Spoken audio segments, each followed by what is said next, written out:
À la présidence de la République du Bénin, le chef de l'État, Patrice Talon, a nommé les membres du comité de contrôle des missions de sécurisation du territoire national par décret le lundi 16 janvier 2023, date historique où le Bénin a repoussé une agression impérialiste.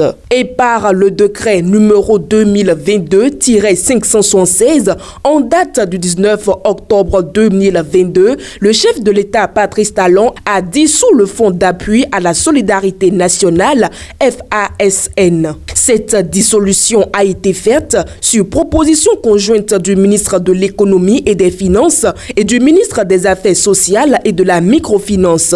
C'est également à travers le même décret portant dissolution du fonds que le chef de l'État, Patrice Talon, et ses ministres ont nommé le liquidateur.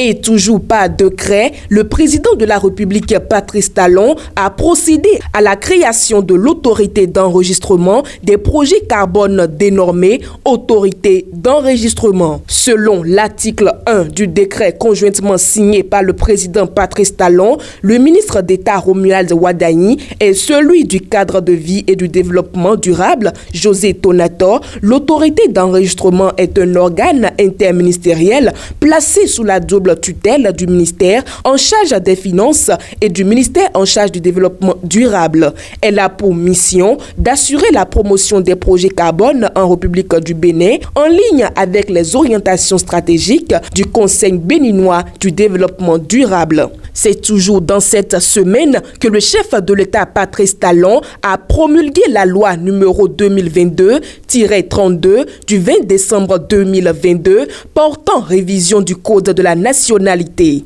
La promulgation de cette loi, adoptée à l'Assemblée nationale le 29 novembre 2022, fixe les conditions d'attribution, d'acquisition, de déclaration, de perte, de déchéance de la nationalité, ainsi que celle de réintégration. Toujours à la présidence de la République, s'est tenu ce mercredi 18 janvier 2023 le Conseil des ministres, ceci en présence du président Patrice Talon. Au cours de cette rencontre hebdomadaire, plusieurs décisions ont été prises, dont la levée des sanctions infligées aux 305 enseignants ayant opposé un refus de prendre part à l'évaluation des connaissances et revêtement dans le corps des fonctionnaires, des agents contractuels de droit public remplissant les conditions exigées lors de cette évaluation. Dans cette même semaine, le président Patrice Talon a reçu en audience les membres du Conseil des Béninois de France, CBF,